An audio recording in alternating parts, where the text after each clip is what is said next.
Hollywood, California, Monday, September 7th.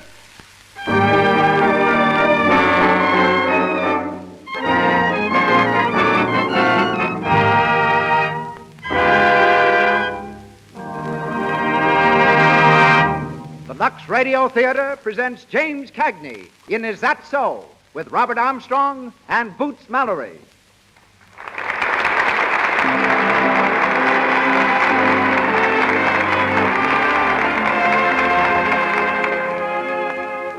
Lux presents Hollywood. During the next hour, the makers of Lux Flakes bring you an entertainment headed by such famous Hollywood celebrities as James Cagney, Robert Armstrong, Boots Mallory, Cecil B. DeMille, Dr. A.H. Giannini, Sheila Graham, and Louis Silvers.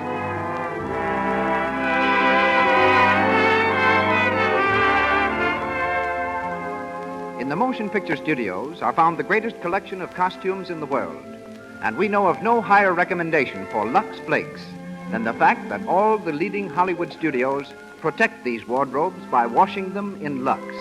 Order some tomorrow. You will find that stockings and all clothes that are washable last longer and look newer when cared for with these pure, gentle flakes. There's no harmful alkali, no cake soap rubbing, with inexpensive, wonderfully effective Lux Flakes. And now, our producer, ladies and gentlemen, Mr. Cecil B. DeMille.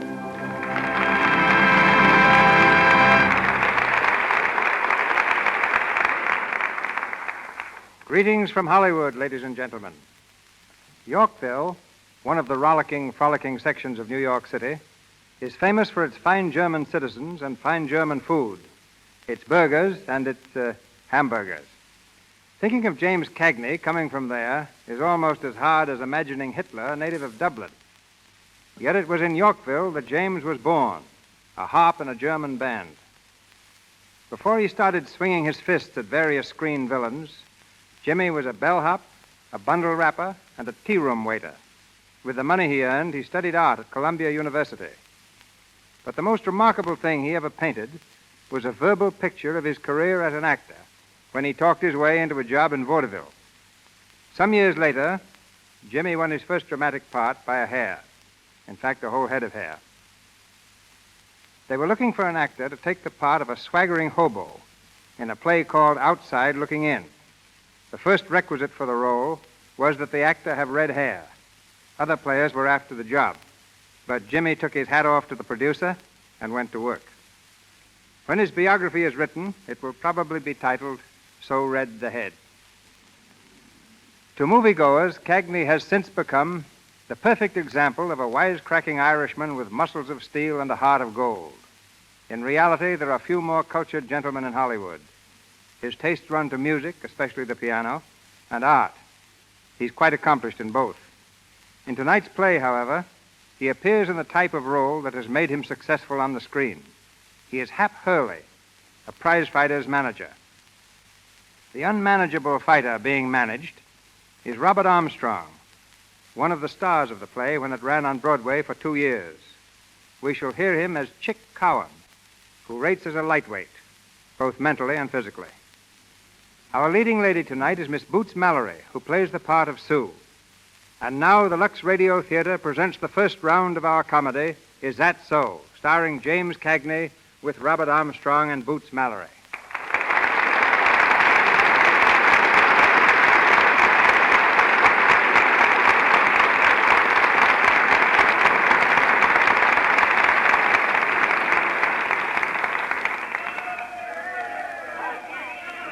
We're in the dimly lighted dressing room of the Bronxdale Fight Club in New York City, where we find Hap Hurley and his fighter, Eddie Chick Cowan, the pride of Brooklyn. Chick, ready for the next bout, has just had his hands bandaged, but there's a dreamy look in his eyes, which seems to cause Hap a great deal of concern. Hap paces the floor nervously, offering last-minute advice. Now, Chick, listen, just remember one thing, will you? Keep your mind on the fight. Don't think of nothing else. Just think about the fight. What? The fight, remember? You're fighting tonight. Hey, Hap, you think she'll be there? Oh, for crying out loud. Will you forget games for a minute? I'm talking to you about a fight. Now, this is important. If we don't win, We don't eat. Gee, Hap, she's got such pretty eyes. Oh, now, look, chick. I'm going to tell you just once more. Every nickel we got, our whole end of the price. Everything's riding on that busted schnozzle of yours. Now, will you please, for my sake, for your mother's sake, will you please forget that dame for a while? Boy, has she got pretty teeth. Oh. Just like corn on a cob. No kidding. I wish you'd have broken a leg before you went to that Brooklyn yesterday. I wish you was born a hermit. Okay, you guys, you're on next. Okay, we're coming right up. Now, come on, chick. Now, look. Just like I was telling her. This guy's a sucker for a straight left, see? I wish I knew where she was sitting. I'd like to wave to her. I bet she'd like that. Oh, all right. Don't listen to me. Go ahead and get your head punched off. And then see how much that dame will think of you. Oh, is that so? Yes, that's so. And fight the one. Now, listen, you get this. Come here.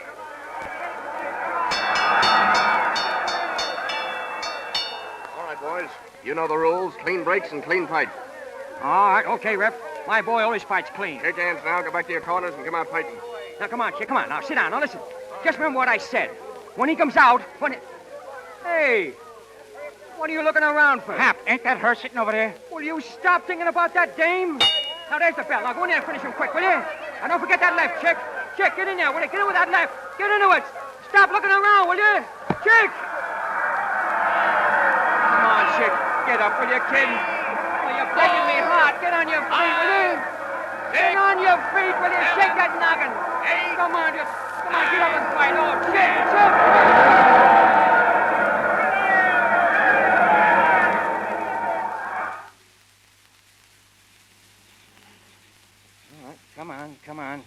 Come on, chick, get off the grass. Huh? The grass, get off it. What for? You drag me out to the park and then I can't even sit on the grass. It's wet, you dummy. You want to catch your death of cold? Sit on a bench or I'll poke you one. Is that so? Yes, that's so. Since when was you me, old man? Okay, stay on the grass. Crawl under it if you want to. I should grieve over a rosin bum like you. Bum? Oh, yeah. Yo hide me bum. I'm done with you. You and your dames. You mean I'm done with a fighting game? I mean you better go back to the Navy and leave box fighting and them as can stand it. You a fighter. Gee. That's a hot one. You a fighter. Oh, Herb. Listen, I get your setup. A guy that couldn't punch a hole through a lace curtain, and what happens? I bet the whole roll on you, the works. And you deliberately get yourself knocked out. Throw the fight and your manager, too, deliberate. Oh, gee. I told you, Hap. I could have swore I saw that dame I met in Brooklyn. Oh, dames. Always looking for dames. Where is she now? No Joe, no dame. We're all alike. Oh, Hap. I'm sorry about that go tonight. Honest I am, Hap. No kidding, Hap. I swear I'll never look at another dame again, so help me. I wouldn't care if you started to harem. We're washed up, see? Oh, good evening, boys. Hey, mister, you dropped your watch. Oh, that's all right. It's perfectly all right. I meant to drop it. I was going to come back in the morning and get it. Say, you want to fight? Sure, we want to fight. I'm this boy's manager, and he fights anybody, see? All right. Tell him to take off his coat. Huh? Come on and fight, you coward. Hey, take it easy. Hey, you know who this is? I don't care who he is. I'm going to knock his block off. And then I'm going home and do the same thing to my sister's fiancé. Oh, now listen, chump. This is Eddie Chick Cowan of Brooklyn. I don't care if he's an admiral in full uniform. Come on, Mr. Chicken Who's I'm going to knock your head off. Oh, now listen, mister. Look, you wouldn't want to take advantage of a poor sick man, would you? Sick? Who's sick, Hap? Who's sick? You are, you sap, you are. Shut up. Yeah, poor Chick as sick as anything. He had kind of a bad fall a night. Oh, is that so? Are you really sick? Yeah. I ain't been feeling very good today. Well, now, that's too bad. Look, someday when you're feeling yourself again, you come around and I'll knock your head off. Is that all right? Sure, that's fine. Is that so? Who said it was fine? Listen, mister, he'll get his head knocked off when and where I tell him that. I'm his manager, see? Oh, you are you? Yeah. Well, now, let me tell you, Mr. Hurley, Hap Hurley. Quite so, Mr. Hurley. And this young man is... Eddie Chick Cowan of Brooklyn. Eddie Chick Cowan? Yeah. It seems to me that I've heard that name somewhere. Yeah, Hap just told it to you. Oh, yes.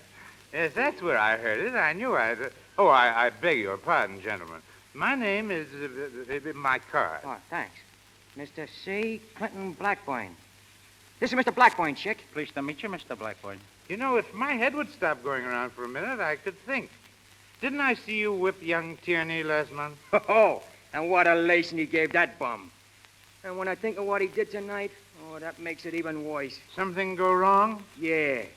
He turned around and looked for a dame. Lay off, will you? Look, Hap, I'm awful hungry. How's for getting a couple of hamburgers, huh? Yeah. How about some nice breasted chicken on the glass? No, I think I'll get a nice sirloin steak. And what do you think you're going to use for money, slug? Pardon me, but do you boys mean that you're broke? Broke? Listen, mister. Tomorrow we start borrowing from the church mice. Get it? Oh, that's terrible.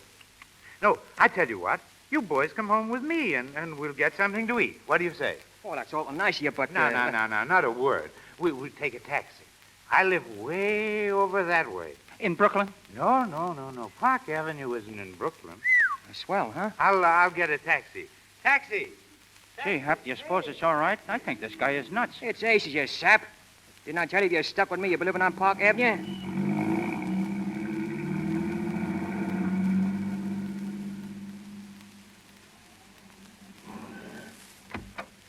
Come right in, boys. Thanks. Johnson! Oh, I've got an awful headache. Oh, you'll be okay in the morning. Johnson, where are you? Pretty swell joint, eh, chick? It's the berries. I'm sorry, boys, but the servants seem to be out. You just drop your things over there. We'll see if we can find something in the kitchen. Hey, somebody's coming. Johnson, Oh, it's you, Parker, eh? Stayed in the town again, weren't you, Clint? I was beautifully. Mr. Hap Hurley, Mr. Eddie Chick Cowan of Brooklyn, my future brother-in-law, Mr. Robert Parker. Pleased to meet you. Hello. I wish you'd make a little less noise, Clint. And you needn't bother calling for Johnson or anyone else. The servants have left. Oh, they've left, have they? Well, I don't have to ask why. Where's my sister? She'll be home presently. Does she know the servants have left? What difference does that make? They left because I told them to leave. I hope that's sufficient explanation. When Sue comes, tell her I'll be in the library. Oh. You and that guy get along fine, don't you, Clint? Yes, don't we? Oh, I wish I had enough nerve to do what I'd like to do. It's that bad, huh? It's worse than that. Say, I think you boys can do something for me, if you will. You want me to take a poke at that guy? Hey, you're always taking a poke at somebody. It's the one you wouldn't do it at the right time. And maybe you wouldn't hit the match so often. Is that so? Yes, that's so. Is that so? Oh, shut up and leave him get through, will you? Go ahead, Clint, choice. Well, as I was about to say, I'm almost convinced that my brother-in-law-to-be is a crook. No kidding. Well, at any rate, he's made some insinuations against one who can't defend himself. One whom well, you understand. No, I don't understand. That ain't nothing new. You never understood nothing in your whole life. Is that so? Yes, that's so. You just shut up and listen. Okay, Clint, go ahead. Thanks. Now, there's plenty of room here in the house. You boys might just as well stay here, and I'll stake you until you're back on your feet again. All I want you to do is to get me into some sort of good shape again, physically. Then I can attend to Parker myself. What do you say? Sounds good to me. Hey, Chick? When do we eat? Oh, it's no use. What are you going to do with a guy like that? Hello, Clenny. Oh, Sue, I want you to meet some friends of mine. Mr. Hurley, my sister. How do you do? Pleased to meet you, Miss Blackburn. And this is Eddie Chick Cowan, my sister, Chick. Hiya, babe. Cut out that babe stuff, you lug. Hap, why don't you and Chick go into the kitchen and help yourselves? I want to speak to my sister for a moment. Sure, just don't bother about us. We'll be okay. The kitchen's straight back. Just keep walking. We'll find us all right. Come on, Chick. Clenny, where on earth did you ever... Who are they? Now listen, Sue, dear. They're going to stay here and get me into shape again, physically. Stay here. Oh, Clenny, don't be ridiculous. You know perfectly well Robert would make a terrible row. Well, let him. After all, this house is mine, or rather ours. You're not married to Parker yet, and I'll be darned. Clenny, you know we can't afford to antagonize Robert. I'm not so sure anymore. I don't believe everything that crook says. I don't care if he did handle the estate. I still don't think poor Jerry had anything to do with embezzlement or forgery or anything else. But, Clenny, how can we afford to take a chance? Robert swears that Jerry forged... I know. But I'd be willing to bet that Parker took that money himself. You know as well as I do that our brother never gambled, so how could he possibly have owed all that money? And forgery? Jerry never did anything crooked in his life. But what can we do, Clenny? We can't afford to drag Jerry's name through the courts. It'd be different if he were alive and here to defend himself. Well, he isn't. And Parker has enough evidence to blacken his name and ours, too. We'll just have to keep on this way. Well, I still don't see why you have to marry the crook. Well, you certainly don't suppose I like the idea any more than you. But he holds all the cards, Clenny. We've got to play his way. By George, Stu, I've got it. You've got what? An idea. A tremendous idea. Parker fired both of the men servants tonight. Why not make Hap and Chick the butler and second man? Oh, Clenny, you're talking nonsense. Well, why not? Well, because they know nothing about it. They'd be terrible. You know they wouldn't last a day. I'm not so sure. Oh, Hap. Hap. Well, right up. Hey, Clint, why do you keep the ketchup around here? Hap, there's something I'd like you to do for me, if you will. Clenny, please don't. Anything you say, Clint. You know me. Old faithful Hap Hurley. Good. 2 of our servants left suddenly tonight. Yeah? My sister's fiancé, Mr. Parker, you know, was rather fussy. So we thought perhaps that you boys would accept the situations, just for a week or two. You, Hap, you could be the butler. Butler? What would I have to do? Oh, you know, sort of look after things. Manage the household. Oh, a manager. Oh, sure, that's a cinch. And what about Chick? Well, he'd be the second man. Footman, you know. Footman? Oh, that'd be okay for the kid. Footwork's swell. Well, then it's all settled. You see, Sue? Yes, I see. Well, as long as you're going to remain here, you may as well begin now, Hurley. Straighten up the kitchen, then you may retire. I'll give you detailed instructions in the morning. Good night, Hurley. Good night, madam. Boy, was that good or was that good? That was fine. Good night, Clenny. Good night, Sue. Now, in the morning, Hey, Hap. what I found? Turkey legs. Don't drag 'em in here, you lug. Ah, shut up, will you? I'm starved. Hey, Clint, who's that guy in the big picture in the hall? The one with all the braid all over him. That's my older brother, Jerry. He was killed in a plane crash several years ago. Say, didn't he used to be in the Navy? Yes, he was in the Navy when he I died. thought I knew that guy. I served on his ship once. Swell fellow. Yes, he was, wasn't he? Yeah. Well, I guess I'll grab a pocket of cake out there. Hey, come back here, you. What's the matter? Take your mind off your stomach and get to work. You got a new job. Oh, yeah? Yeah. You're a footman. I'm a what? Well, maybe I'd better explain to him, Hap. Won't do no good. All right, I'll leave it to you. I'm going to bed. You'll find your quarters right off the kitchen, boys. Oh, will you need anything tonight? Well, how about the loan of a toothbrush? Shut up, will you? We'll be fine, Clint. Don't you worry about us. We see you in the morning. Right you are. Good night, boys. Good night, Clint. Good night. Oh, great guy, ain't he? Yeah. The dame's okay, too. Now, listen, Mug. I'm telling you for the last time. Can that dame stuff. She's a lady, see? Okay, I ain't say nothing. You know, Chick, the only thing I don't like around here is that guy Parker. Yeah, me too. Say, Chick, don't you remember that guy from someplace? Sure, he's the dame's fiancé. Yeah, I know, but what else? What else? Let me see. Seems to me I met that guy someplace before. You met him when we come in. Yeah, but before. I mean before. Oh, before, yeah. Seems to me I seen him before, too. Hey, you seen he to live in Brooklyn? Oh, you and your Brooklyn. Brooklyn and James. Brooklyn and James. That's all you can think about. Is that so? Yes, that's so. Is that so? Yeah, that's so. Is that so? Ah, try up.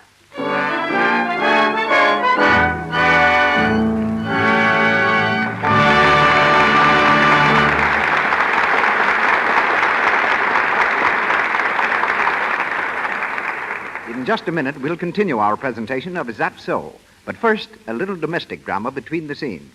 We're in the modern apartment of Jim and Elsie. They are dressing to go out in the evening.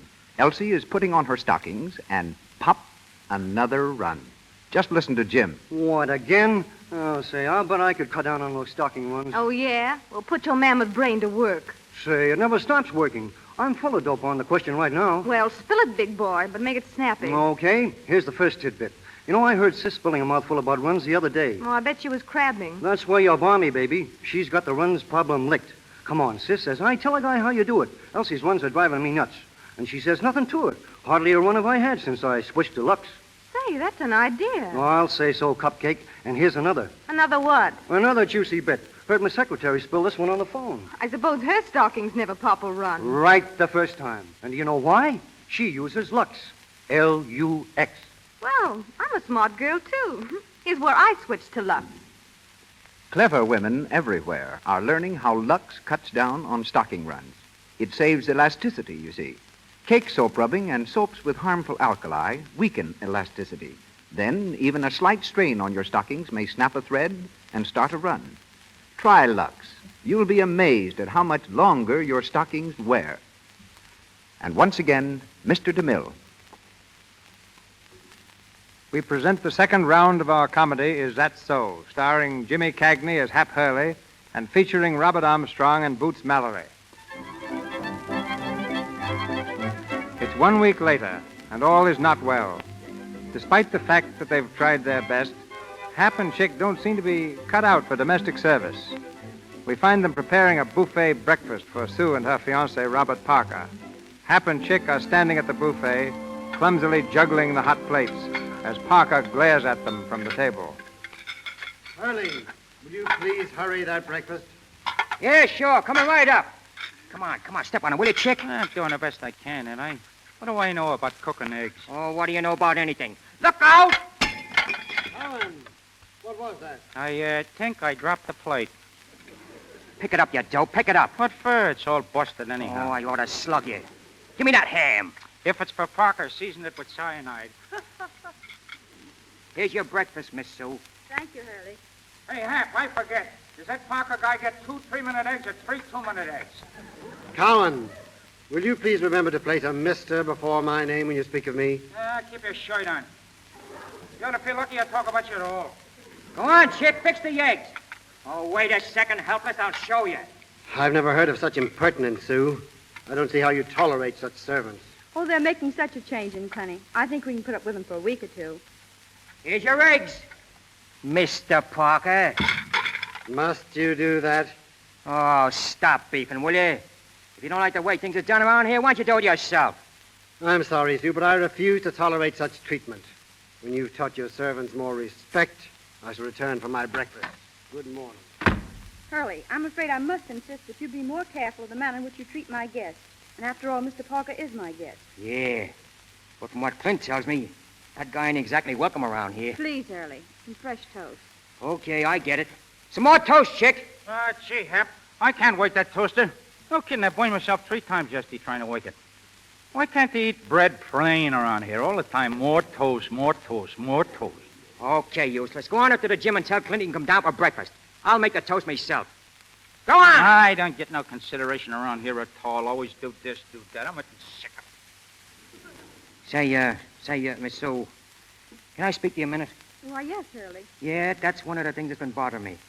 That there Hurley business. I don't understand. I mean, you've been teaching me all that etiquette stuff and how to talk and say the right thing and all that, but I've just been wondering, is it etiquette for a lady, to call a guy, a man, by his last name? To me, it just don't seem right. You mean it doesn't seem right, Hap? Yeah, it doesn't seem right. Sounds sort of cockeyed. Well, it's the custom, Hurley, to call servants by their last names. Yeah, but gee whiz, I ain't no servant, you know that. I'm a fight manager and a good one. I'm only doing this to help Clint out. And you, too. I'll bet I couldn't have stuck it out this long if I hadn't been so keen about you. And Clint. We really appreciate it, Hurley, and I'm sure that... Oh, there you go with that Hurley stuff again. Can't you just call me Hap? Well, suppose we compromise. What's your Christian name? I'll call you by that. I'm sure Hap isn't what you were christened. Nah, that's only short for happy. Well, I'll tell you what I'll do. I'll tell you my right name, and I'll make you a promise. My right name is Alfred, and my middle name is Bertram. And the promise is I'll sock anybody in the nose that calls me Bertram. All right, suppose we settle on Alfred. That's the idea. And I'll call you Sue. Oh, I'm afraid that wouldn't be, well, quite the thing to do. After all, someone might hear you. All right, then. Susan, how's that? Well, Miss Susan would be better. Huh? Well, after all, you are supposed to be the butler here. Oh, that's only a gag. I know, but as long as you're here, you'll have to act like a butler. Okay. I'll call you Miss Blackburn or Miss Susan or anything you want. But I'm going to think of you as just plain Sue.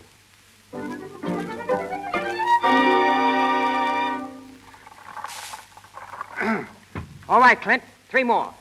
1, 2, 3. Was that a workout? How do you feel? Great. Yeah. Lifting weights is good for you. I make Chick do it every day. Hand me that towel, will you? Here you are. You know, I didn't tell you.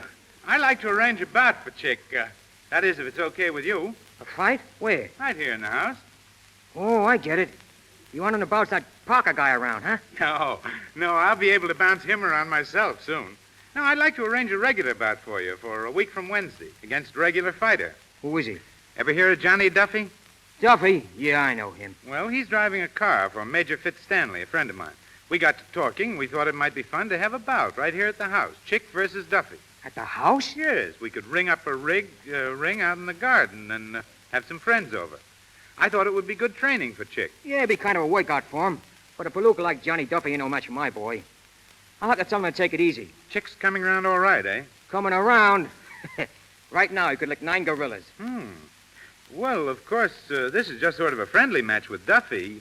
But, Hap, do you think we could trust Chick with a real bout? What do you mean? Can we trust him? Say, I seen a guy offer him $2,000 to throw one of the Navy championship fights, and Chick nearly threw him off the boat. That isn't what I mean, Hap. I don't doubt his honesty. I'm talking about women. Is he likely to repeat that last fiasco? Oh, I don't know, Clint, but I'm pretty sure if we got him a real important battle, he'd keep his mind on it. You really think he's ready to go? Oh, I'd just drop my hat. All right.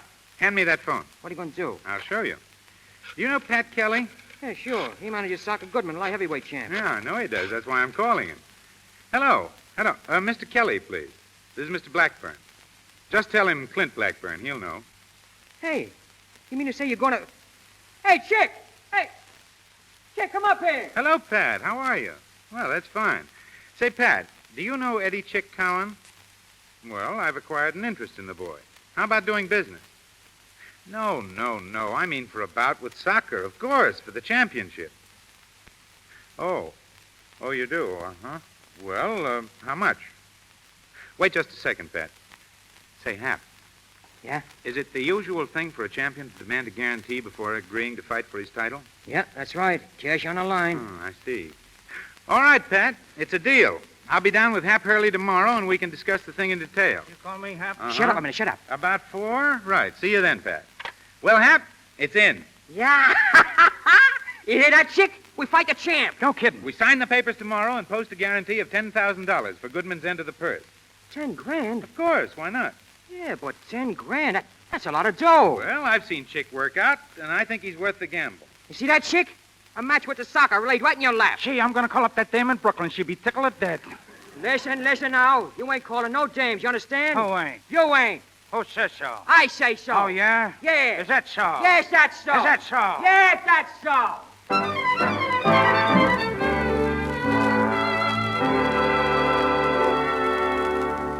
Well, Hap, did you get the ring fixed up? Yeah. It's all set and ready for the slaughter. Chick'll murder that Duffy guy. Fellow Hap, not guy. All right, but he'll murder him anyway. You know, I can't get used to that fancy language. I've been doing some heavy wrestling with it, too. Well, you know I don't correct you out of meanness, Hap. It's only that, well, I do want you to improve yourself. Oh, yeah, sure, I know that. Well, after all, you don't want to be a prize-fighter's manager all your life, do you? Why not? What's the matter with being a prize-fighter's manager? Well, there's no future in it. Future? What, do you think they're ever going to stop fighting? But it's now that you've got to look ahead to what you intend doing. Yeah, that's right. That's something I want to talk to you about. You know, Chick meets the champ in 3 weeks now. Do you think you'll have a chance? A chance? Listen, he'll put the soccer out like a light. And when he does, well, that's what I want to speak to you about. Why, I'm afraid I don't understand. Well, with Chick the champ, that sort of changed things around, you know what I mean? I'll be in a big dough, and as soon as I get this English gag licked, why, I'll be a couple of different guys, see? Now, what I mean is, you see, I'm no good at this sort of thing. What on earth are you driving at? Well, look, here's how it goes. Win, lose, or draw. We're quitting tonight, me and Chick, right after the Duffy scrap. Quitting? But why? Well, we got some heavy training to do, and we can't do it wrestling coffee pots. Now, with me out of here, that means I ain't a servant. And when I ain't a servant, that's a horse in a different garage, see? When I'm a sock peddler's pilot and I'm in a dough, well, then, how about it? Do you realize, Hap, that you haven't said one thing yet that makes any sense? Yeah, I guess not. Well, it's only this, Miss Sue. All my life I've been hating women. I've been steering Chick away from them. I've been giving them the cold shoulder myself. Oh, they was bad medicine. Anyway, that's what I thought. But I was wrong, see? I was 100% wrong. Well, here we go. I'm crazy about you, Miss Sue. Why, Hap? Oh, I've been crazy about you since the first time I laid my eyes on you. I know I ain't good enough for you, I know that, but then nobody is. Nobody or nothing. Why, I hardly know what to say. Well, I'll do anything for you, Miss Sue. I'd even stop picking on Chick. Oh, I ain't no good at telling things like this. There's a lot of guys got more brains than I got, and more dough, and better looks and all that. But there ain't nobody in the world could think more of you than I do. I'm terribly sorry you feel that way, Hap. Why? Ain't there no chance for me? Well, how can there be? Why, we live in different worlds. It's just impossible, Hap. Well, why is it impossible? What makes it impossible? Oh, hundreds of things. Family, position. Family? Huh. What's the matter with my family? I go with the nicest families you ever seen. I'm Irish, see? Straight through I'm Irish. And I got the blood of kings in me. Back in Ireland, my family was the tops. From way back. And all we ain't got now is money. You make it so terribly difficult, Hap. Is that all you got to say? Make it difficult? I mean, what can I say? Okay. I get it. Oh, I don't know where I ever got the idea I stood a chance with a gal like you anyway. Must have been off me nut. Oh, please don't feel that way about it, Hap. I like you. I like you a lot. Really, I do. It's just that... Well, sure, I know. Well, don't let her worry you. We'll just forget the whole business. Hap, come back. Oh, skip it, Susie. Hap, skip listen. It, skip it.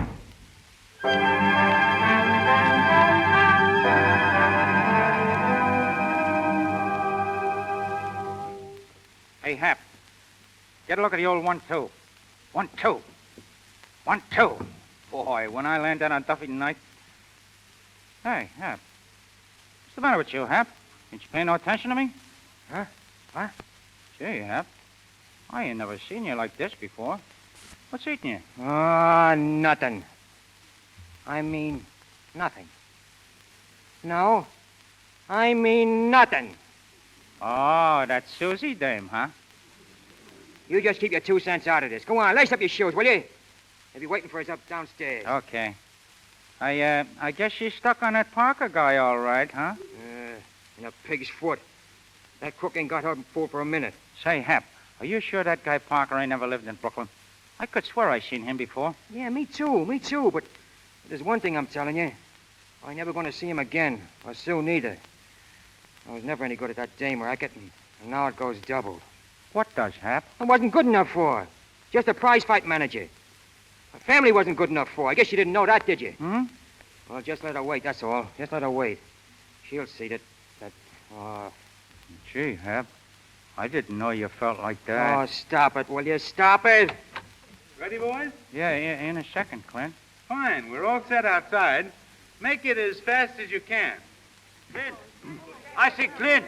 It's all set, Fitz. Chick's coming down now. Is your boy ready? Oh, quite. But I see about that little bet of ours. Still on, right? Right. Did I hear you say something about a bet, Fitz? Oh, hello, Parker. Is betting the order of the day, Clint? Well, Fitz and I have a small bet, if that's what you mean. Why? Just that I thought I'd like to place a small wager on the bout myself. What are the odds? I'm giving Fitz 5-1 on Chick for 100. 5-1. Do I get the same odds? If you want them. 5,000 to 1,000, shall we say? Oh, I see, Clinty, that's a bit stiff, don't you think so? Well, of course, if you're not game. All right, Parker. It's a bet. 5-1 for 1,000. Right you are. Well, I'm going in the house for a moment. See you later, Clinty, old boy. Duffy. Yeah? You want to see me, Mr. Parker? Come in the library a moment. Sure. Well? Duffy, I've got odds of 5-1 on you tonight. How do you feel about the fight? Okay.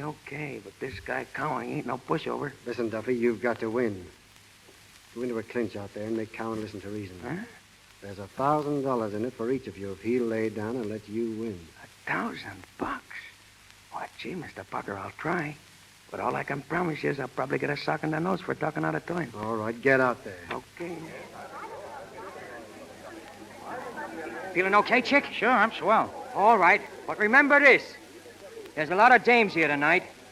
If you turn around to look at one of them, I'll lay you out cold. Remember what happened to you once before for turning around? Don't worry about me. It's in the bag. Ladies and gentlemen. Oh, I say quiet, please, quiet, everybody. Well, here we are gathered here this evening to learn the relative merits of 2 stalwart pugilists, my chauffeur Duffy and Clinty Blackburn's footman Chick Coward.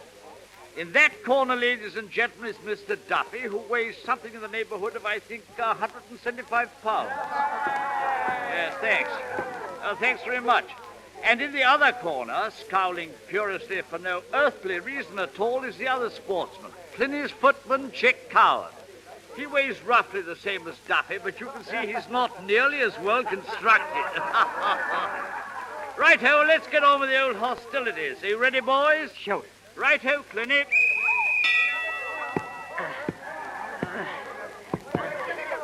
say, Chick. Lay off the chatter and fight, Duffy. Now, listen. Listen a second, will you, Chick? Let me clinch a second, will you? Listen. I ain't gonna do no carrying, see? You're going out just as quick as I can put you out. Now, wait a minute, wise guy, will you? There's a grand in it, boy, if you let me win a decision, see? Oh, there is, huh? Hey, listen, Chick, you don't have to get sore about it, see? Oh, I don't, huh? Listen, I was only doing what Parker told me to do, see? Oh, Parker told you to tell me that, huh? Yeah, Parker. I got it. I got it. Hey, Hap! Don't turn around, you sap! Oh, this is marvelous. 1, 2, 3, 4, 5, 6, 7, 8, 9, 10, and out! The winner, Duffy! Splendid fella!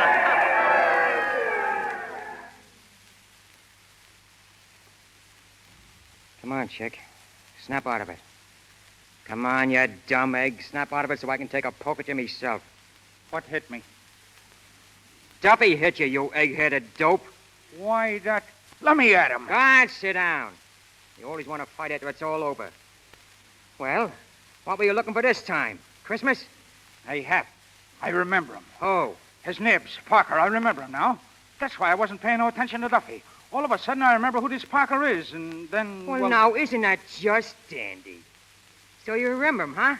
Well, maybe if I call him in, you'd like to slip him a nice little kiss. Nah, you don't get me, Hap. Parker, we've been trying to figure him out all this time. Well, listen, he's the guy that tried to slip me $2,000 for throwing the Navy championship fight. What? He is, I tell you. He just tried to do the same thing tonight. Duffy told me. Well, then that makes him the guy who was kicked out of the Navy on that forgery rap. Sure, Parker. Holy smoke, that's who it is, huh? Oh, boy, this is terrific. Clint'll be tickled, huh? Oh, he'll just about kiss us all around for luck. Oh, boy, so he was the guy in San Pedro, huh? Sure, it was Parker, all right. And he offered me $2,000 to fold up. Kid, you're okay. Oh, Mom, I could do a little dance for that news. Boy, you're a wonder. Yes, it was very clever of both of you. Oh, say, Clint, we were just talking about you. I know. I admire your cleverness. In fact, you're too clever to be wasting your time here. But, Clint, Chick just told me that... Yes, I heard. And as soon as both of you can dress for the street, please go. Throwing me down for a few measly dollars. Hey, wait a minute, Clint. You got this all wrong. Oh, for your own sake, you ought to listen, Clint. Chick just remembered There's where to... really no discussion necessary. If you leave an address, I'll send your wages to you. And the fight with the champ? That's off? Unless you can find another idiot to post a guarantee of $10,000. Okay. Come on, Chick. Let's get going. But I don't want to go letting Clint think that way. Oh, come on. He knows what he's doing. The Blackburns always know what they're doing. Wait a minute, Hap. Here's Sue. She'll fix it for us. Where are you boys going? Listen, Sue. You tell Clint for us, will you? Make him listen. Oh, come on, Chick. It ain't no use. She ain't gonna do no listening neither. What is it, Clenny? What's wrong? Parker bribed Chick to throw the fight. I don't believe it. I can't doubt my own eyes and ears. I heard Chick telling Hap he was offered money to throw the fight. Then they danced around like a couple of lunatics. I saw them. I heard them. I still don't believe it, Clenny. I'm sure there's some mistake. Gee, Clint, if you'd only listen for a second. I didn't even talk to Parker about this fight. I was telling Hap I'll about... be inside if you want me, Sue. Well, I guess that's that. Come on, Chick. Hap, I'm awfully sorry about everything. Oh, that's all right, kid. But I do wish you'd tell Clint that we never done nothing crooked in our lives. Tell him that, will you? And if he wants it, we got some news that ought to interest him. Come on, Chick. We're going.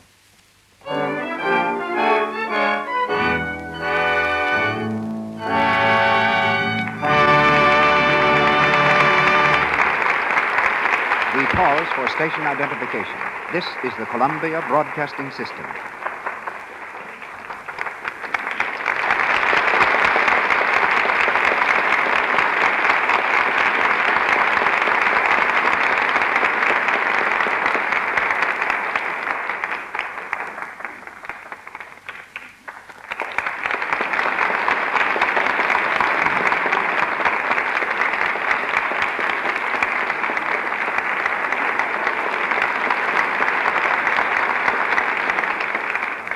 Hollywood is famous for its good-looking girls, but they're not all in the movies.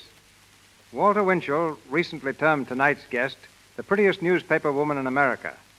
An English debutante, she was presented at court a few years ago to the King and Queen, but gave up a whirl in society to whirl on the stage. After dancing in the chorus of London musical shows, she became understudy to Jessie Matthews. Then she jumped to fame with a leading part in Noel Coward's play, This Year of Grace. As a dancer, she was noted for her ability to kick. In fact, it was one of her kicks that started her off as a columnist. A newspaper published an article about chorus girls to which she objected, and she's been writing ever since. She came to Hollywood a year ago, and today her gossipy news about picture stars, syndicated by the North American Newspaper Alliance, is read daily by 20 million people in newspapers all over the world. Ladies and gentlemen, Miss Sheila Graham.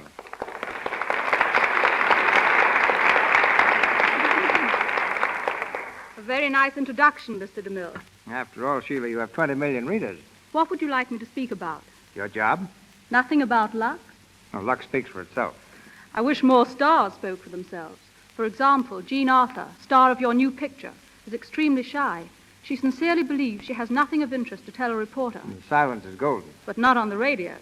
You'd be in a spot if I followed that advice right now. Then let's discuss talking stars. Or shooting stars, like Gary Cooper. I saw him on your set yesterday doing some fancy work with a six-shooter. Incidentally, he's the only star I've seen in Hollywood who's even better looking off the screen than on. Is that so? I've never regretted giving up acting and running my career into a newspaper column.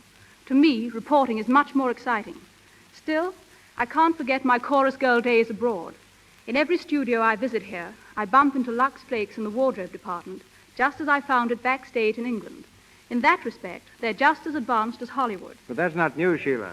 Can't you give us some facts that aren't so well known? All right, here goes. One of the biggest money makers on the screen is the radio star, Bob Burns.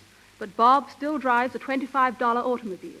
He's convinced his success is just a dream and that any minute he's going to wake up. Maybe that noise we've been hearing isn't a bazooka after all.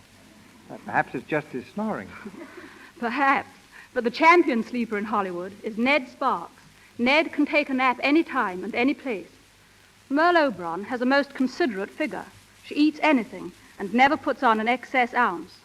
Eating is probably Louise Reiner's favorite habit. She loves to visit friends' iceboxes. So does Fred McMurray. Incidentally, Simone, the new French star, also has her weighty problem, but has shed 10 pounds since coming to Hollywood. Paul Muni tells me he's anxious to leave pictures and get back to the stage. Paul, by the way, has a curious habit of lying down on the floor when he's eating or being interviewed. Ronald Colman will do anything to prevent his picture being taken, but is the only male star who doesn't powder his nose for photographic purposes. Your star tonight, James Cagney, just told me that women can take a sock on the nose, in pictures, that is, much better than men. Claudette Colbert is the most superstitious star I know of. She always leaves a building by the same door she entered it, for good luck. Leslie Howard seldom looks at the person to whom he's talking. He prefers to play with his pipe or the heel of his shoe. And as for me, Mr. DeMille, I much prefer to play with a typewriter than a microphone. But before leaving, I'd like to ask one question. And that is? Is it true that the fan mail for this program is sometimes addressed to Cecil B. Deluxe? Is it true that you're going to publish a book of witticisms like that last one, known as Graham Crackers? Ouch. I think I've said enough. Good night. Good night.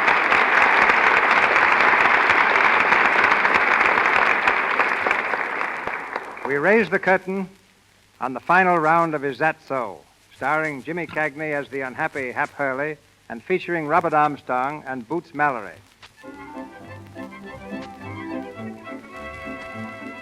A month has passed, and Chick has won the championship.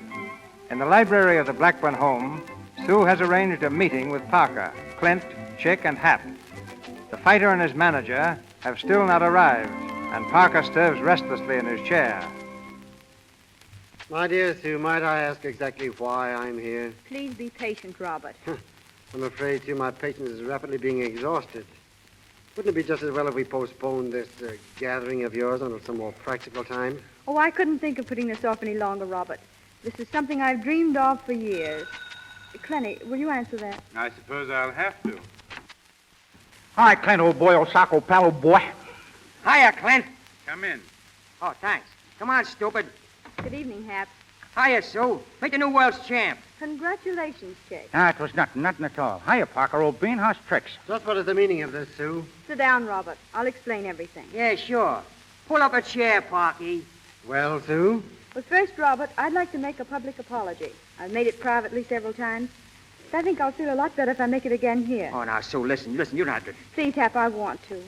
I want to apologize to Hap Hurley for having been such a pompous little snob. I'm sorry, Hap, really. There now, I do feel better. You didn't hold this little party for that, did you? Patience, Clenny. We now come to a second vital point. My engagement to Robert Parker is here and now brought definitely to an end. That's telling him, Toots. Shut up, you. Well, that's the first good news I've had in weeks. So the engagement is broken, is it? Definitely. No, that's too bad. I was hoping there'd be no necessity for something ugly. Are you quite sure, Sue? Quite sure. I imagine we shall have to go to the law about a little matter of embezzlement and forgery after all. And courts are such a bother. Oh, I don't think you'll be bothered with courts much. Stop beating about the bush, Sue. What have you got up your sleeve? Well, as a matter of fact, Clint, I don't think that Mr. Parker's going to remain in this country very long. Do you, Hap? Well, personally, I think he's going to find it kind of hot around here. Of course, if he wants to stay, that's up to him. But if he's wise, he'll scram, and scram quick. South America would be nice. Don't you think so, Chick? Yeah, it's all right. But a lot of guys like Canada better. Pardon me, Sue, but aren't you a little premature about my plans? You're forgetting about your brother. He was involved in a little difficulty, as I remember it. I think his memory should be considered. It's being considered, Robert, I assure you. Now comes the third vital point. Robert Parker, it gives me the greatest pleasure possible to inform you that we know you to be a liar and a thief. What? And a double-faced water rat in a bargain. Why, you... Sit down before I slap you to sleep. We got the goods on you, Parker. I took it on myself to do a little investigating for Sue here, and I found out plenty. The way I understand it, you showed Clint and Sue proof that some dough had been lifted out of their estate. Then you showed them notes their brother was supposed to have forged and some records of gambling losses. But you didn't hand over the notes, did you? No. You kept them to hold over their heads. Well, that's called blackmail. Don't be ridiculous. Yes, blackmail. Well, you've known all along that I've hated you, and that Clenny hated you, that you used our love for our brother Jerry just as a means of marrying a portion of the Blackburn money. Well, it didn't work. I'm going to marry Hap Hurley. Huh? Sue, you mean it? Sue, think what you're saying. Well, I have thought. I love Hap, just the way he is. And I wouldn't change him for anything. Oh, gee, Sue, That's too bad. Think of the shock when members of the social register read that Jerry Blackburn... Don't worry. There won't be nothing to read. We've been looking into your past, Parker, and we got you all lined up for a nice room and a bed in a state prison. Really? Yeah, really. You was in the Navy for a while, wasn't you? I in the Navy? Yeah. You were a quartermaster on a Texas, and that's where you met Sue's brother. What rot, Sue. I've never been on a battleship in my life. Oh, yes, you was. But you was using the name of Collins then. This is all preposterous. Really, Sue, I'm not going And you were dishonorably discharged from the Navy after it was found that you had forged the senior officer's name to some important receipts. That's correct, isn't it, Sue? Check. I think you've carried this farce far enough, Sue. I won't argue with you. The whole thing is too silly. But you've made a lot of ridiculous accusations that you can't possibly substantiate. Oh, can't I? Check, when was the first time you saw Mr. Parker? Well, I'm the favorite to win the Navy championship in the light heavy division, see? And this guy Parker, he was a quartermaster on our ship. He comes up to me and offers me $2,000 to take a dive. Wait a minute. Listen, Hap, is that what you and Chick were discussing the night of the fight with Duffy? Yeah, sure, Clint. Sure. That's what we tried to tell you. I was telling Hap that I recognized Parker. That was the reason I turned around. He told Duffy to offer me $1,000, and all of a sudden I put 2 and 2 together, and it spelled Parker. Well, I don't know what to say, boys. I've never been so ashamed in all my life. Oh, forget it. It just took you a little time to get on at things, that's all. But the fight, I've been wondering about that all night. Who provided the guarantee for Soccer Goodman? Well, it was Sue. Sue? You mean you put up $10,000? Yes, and it proved to be a very good investment.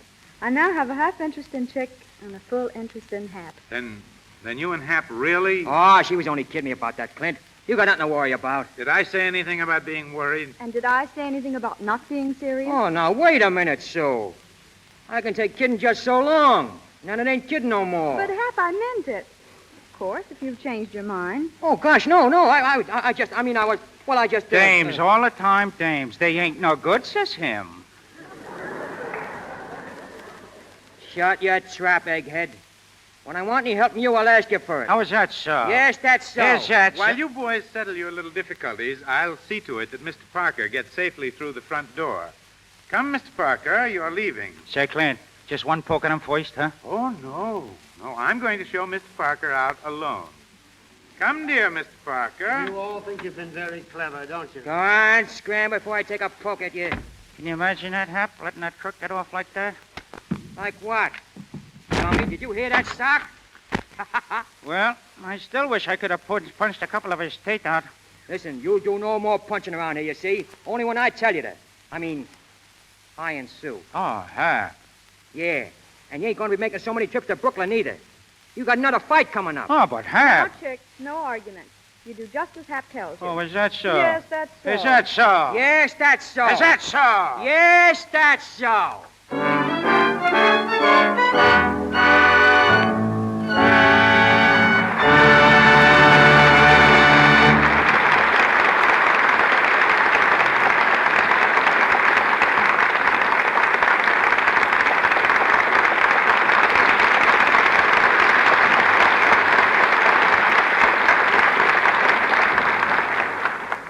Tonight's star, James Cagney, returns to the microphone shortly. Though you have never seen him on the screen, though he is never credited with a single film, no man exercises more significant influence in Hollywood than Dr. A.H. Giannini, banker to the motion picture industry. Son of Italian immigrants and subject as a boy to all the struggles besetting people in straitened circumstances, this man who loans millions of dollars yearly to the picture studios began his professional life in medicine. As an intern, he once volunteered to treat a man dying of typhus.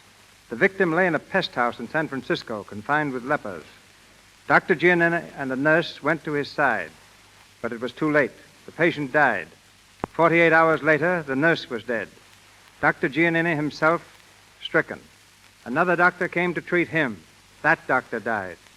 But the young intern survived. During the Spanish-American War, he again volunteered to administer to 1,200 Negroes, desperately ill with smallpox. For this service, San Francisco publicly honored him.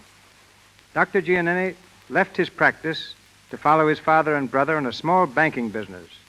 Today, practically every major studio in Hollywood owes its start to him.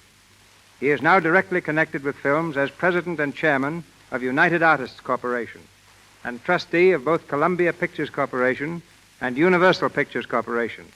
His presence is distinctly an honor to the Lux Radio Theatre. Ladies and gentlemen, Dr. A.H. Giannini.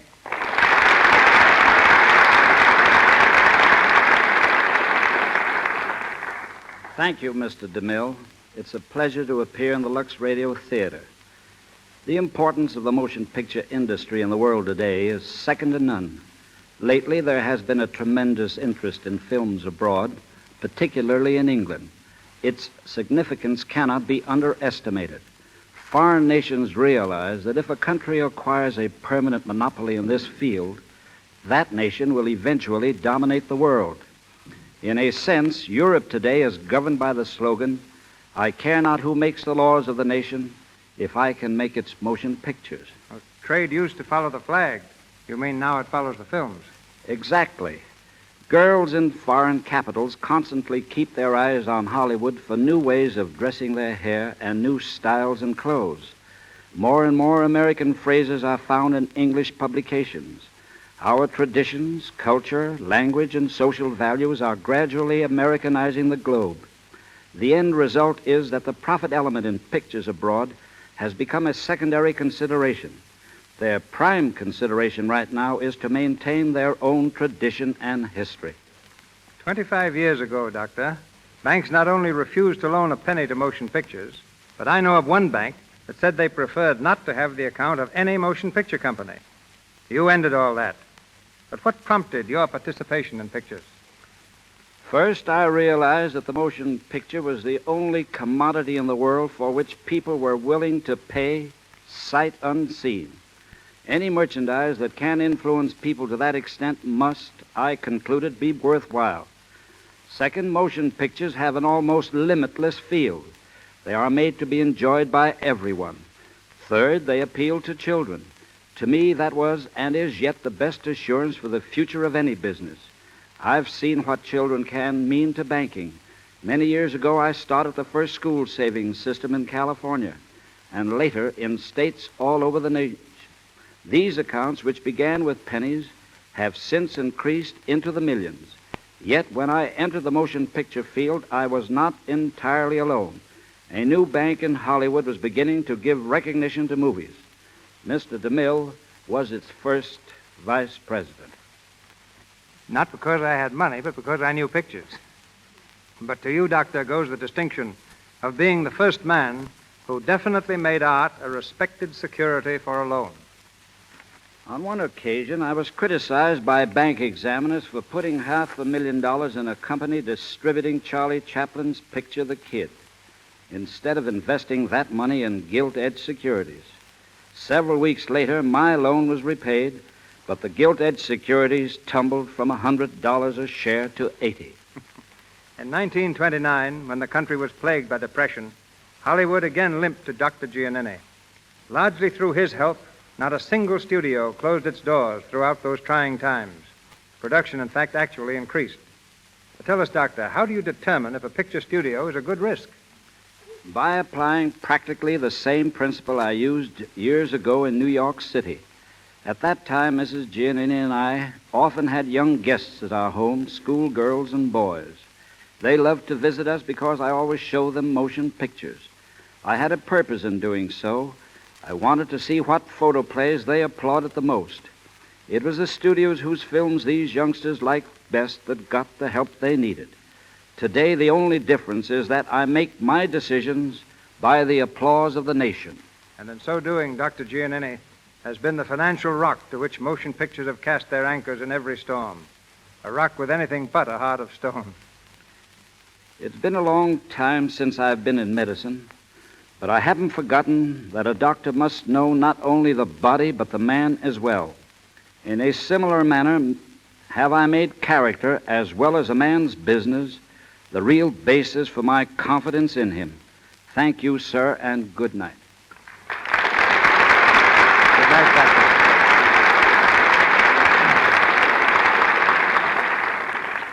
This fall, you will see James Cagney in a new film released by a new studio.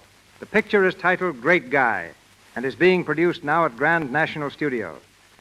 As Jimmy comes to the microphone, I know you all join me in wishing him and Grand National all the success in the world.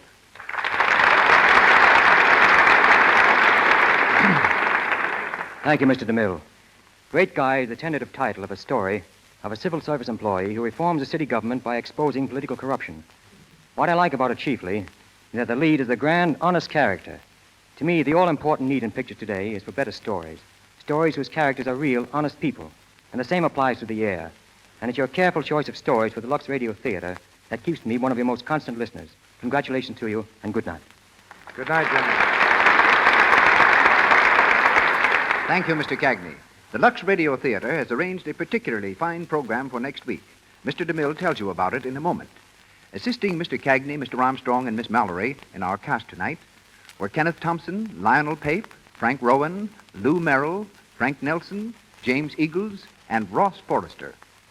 Mr. Cagney appeared tonight through courtesy of Grand National Studios, Mr. DeMille, Paramount, and Mr. Silvers, our musical director, 20th Century Fox. Robert Armstrong will be seen shortly in the new MGM picture, All-American Chump. And here's Mr. DeMille. The talents of one of England's finest dramatists and two of Hollywood's most distinguished performers are combined next week in the Lux Radio Theatre when we bring you Sir James Barrie's Quality Street, starring Ruth Chatterton and Brian Aherne. This charming story has been told many times on stages the world over and in motion pictures. The story of a prim little school teacher who waited 10 years for her soldier sweetheart to come back to her.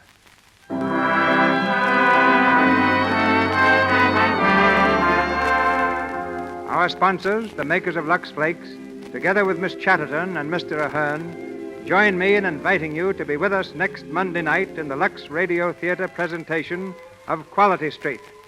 This is Cecil B. DeMille saying good night to you from Hollywood. Your announcer has been Melville Ruick. This is the Columbia Broadcasting System.